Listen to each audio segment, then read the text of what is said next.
Right, so Keir Starmer has been accused of playing hide and seek with migrant crime statistics, and spoiler alert, he's not very good at hiding. Welcome back to UK Political Insight, where we dissect the chaos so you don't have to. I'm your host, and today we're diving into what might be the most explosive row to hit Westminster since, well, probably last Tuesday, because let's be honest, there's always something kicking off. But this one's different. This one's about data, transparency, and whether the government thinks we're all too thick to handle the truth. Grab your tea, settle in, and let's get into it. So here's the setup. Robert Jenrick, Shadow Justice Secretary and the man who looks like he's perpetually disappointed in everyone, has lobbed a political grenade right into the middle of Parliament. On Tuesday, he tried to force through proposals that would compel ministers to reveal the immigration, visa, and asylum statuses of convicted criminals. Sounds reasonable, right? You'd think transparency about who's committing crimes in our country would be pretty standard stuff. But apparently, in Starmer's Labour government, asking for basic data is like asking for the nuclear codes. The proposal got shot down faster than you can say accountability. And now, Jenrick's accusing Labour of orchestrating a cover-up to avoid even bigger rows over immigration policy. Because nothing says we've got this under control quite like refusing to show you're working, does it? Now, Jenrick didn't hold back. He came out swinging with a statement that probably had Labour MPs spitting out their morning coffee. He said, and I quote, "The British people have been gaslit about the cost of mass migration for years. They are owed the truth about the migrants entering our country." Gaslit. That's a strong word. That's not just political point scoring. That's a full-on accusation that the government has been deliberately manipulating public perception. And honestly, whether you agree with Jenrick's politics or not, you've got to admit he's touching on something that resonates with a lot of people. There's this growing sense that when it comes to immigration, we're being fed a carefully curated version of reality, like some kind of political Instagram filter where everything looks perfect, but you know the truth is messier. The proposals Jenrick wanted to push through would have mirrored systems already in place in some U.S. states and Denmark. Over there, they published league tables showing which nationalities are committing the most offenses and how those rates compare to the domestic population. Now, before you start thinking this sounds like some dystopian ranking system, the idea is actually about transparency and informed policymaking. If you know where problems are concentrated, you can address them more effectively. It's not about demonizing entire communities. It's about having an honest conversation based on facts rather than feelings, but apparently that's too much to ask for in modern Britain. Here's where it gets properly interesting, though. Research compiled by the Center for Migration Control, and yes, I know that name alone will have some people clutching their pearls, suggested that foreign nationals were convicted of up to a quarter of sex crimes in the UK. Let that sink in for a second. A quarter. And this is despite census data showing that foreign nationals make up just 9.3% of the population. Now, whether you think those numbers are shocking, expected, or somewhere in between, the point is that we should be able to discuss them openly without being accused of bigotry or having the data buried deeper than Boris Johnson's lockdown party apologies. But here's the kicker, and you couldn't make this up if you tried. Labour themselves have actually proposed their own league tables of migrant crime rates. Yes, you heard that right. The same government accused of covering up the data has promised to publish similar information. They want to reveal the nationalities of foreign criminals living in communities while awaiting deportation. So they recognize there's a need for transparency, they've committed to providing it, but when Jenrick tries to force their hand on actually delivering it, suddenly it's all not the right time and we need to be careful about stigmatization. It's like promising to go to the gym, buying all the gear, and then spending 6 months telling everyone you'll definitely start next Monday. At some point, people stop believing you. The big question everyone's asking now is when, if ever, this Labour data will actually see the light of day. Because right now, it's all very convenient, isn't it? Promise the data in theory, block any attempts to compel you to release it in practice, and hope the news cycle moves on to the next scandal before anyone notices you've done precisely nothing. It's the political equivalent of, yeah, the check's in the post. And the British public, bless them, are getting increasingly tired of being treated like mushrooms, kept in the dark and fed manure. Now, let's be clear about what this row is really about, because it's easy to get lost in the weeds of parliamentary procedures and who said what to whom. This isn't just about numbers on a spreadsheet or which party can score better political points. This is about trust. Trust between the government and the governed.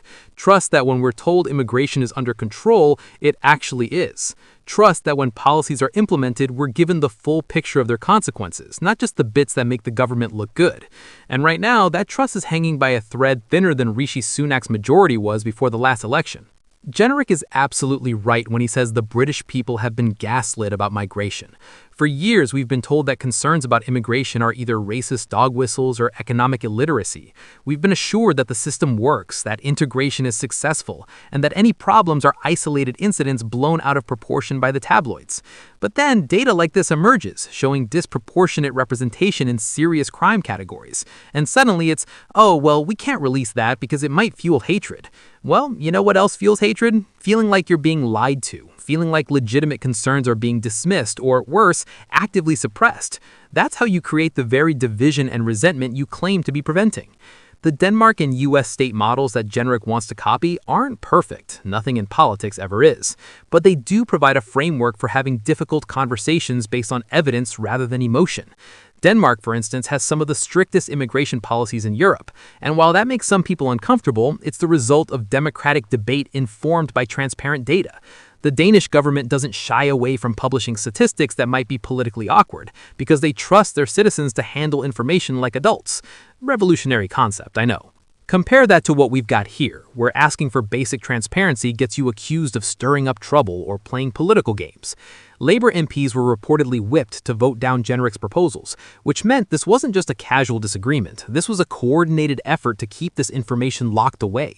And you've got to wonder why. If the data would vindicate Labour's immigration policies and show that everything's working brilliantly, wouldn't they be shouting it from the rooftops? The fact that they're so desperate to keep it hidden suggests they know exactly what it would reveal, and they're terrified of the political fallout. This is where the whole thing becomes almost farcical, though, because while Labour scrambles to suppress Jenrick's proposals and promise their own data sometime in the mystical future, the reality on the ground doesn't change. Communities dealing with the consequences of immigration policies don't need government statistics to tell them what they're experiencing. They can see it with their own eyes. And when there's a disconnect between what people observe in their daily lives and what they're told by politicians, guess who they believe? Hint, it's not the politicians. The Center for Migration Control's research, which sparked a lot of this debate, is obviously going to be scrutinized and picked apart by those who disagree with its findings or its methodology. That's fair enough, that's how research works. But the response shouldn't be to dismiss it out of hand or refuse to engage with the questions it raises. The response should be, okay, here's the government's own data. Let's compare and contrast and have an honest discussion. But we can't have that discussion if one side refuses to show their cards. And let's talk about those sex crime statistics for a moment, because they're particularly explosive. A quarter of convictions involving foreign nationals when they represent less than 10% of the population. Now, there are lots of factors that could contribute to that. Cultural differences in reporting, policing practices, socioeconomic factors, the demographics of who's actually entering the country.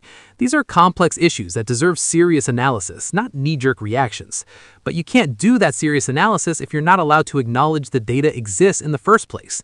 It's like trying to solve a math problem when someone's covered up half the equation. What Jenrick and the Conservatives are doing here is politically smart. You've got to give them that. They've put Labour in an impossible position. If Labour releases the data and it's damning, they look incompetent on immigration. If they don't release it, they look like they're hiding something, which is arguably worse because it suggests they know exactly how bad things are. It's a lose-lose for Starmer, which is probably why his MPs were ordered to shut this down as quickly as possible. But here's the thing, this issue isn't going away. You can vote down a parliamentary proposal, but you can't vote down reality. And reality has a habit of asserting itself, usually at the most inconvenient moments. The broader context here is that immigration has become the third rail of British politics. Touch it and you die.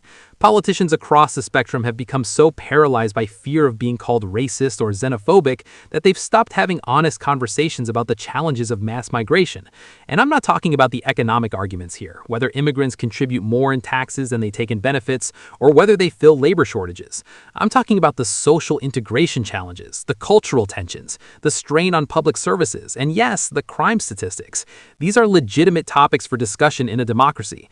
But somewhere along the line, we decided they were too dangerous to talk about openly. That silence has created a vacuum, and into that vacuum have rushed all sorts of voices, some reasonable, some extreme, all claiming to be the only ones willing to tell the truth. When mainstream politicians won't engage with difficult topics, people turn to those who will, even if those voices are problematic in other ways. That's how you create polarization. That's how you get communities feeling abandoned by the political establishment. And that's ultimately how you get political earthquakes like Brexit, where people use whatever tool they have available to express their frustration with being ignored. Starmer came into office promising integrity, professionalism, and transparency. Those were literally his buzzwords during the campaign.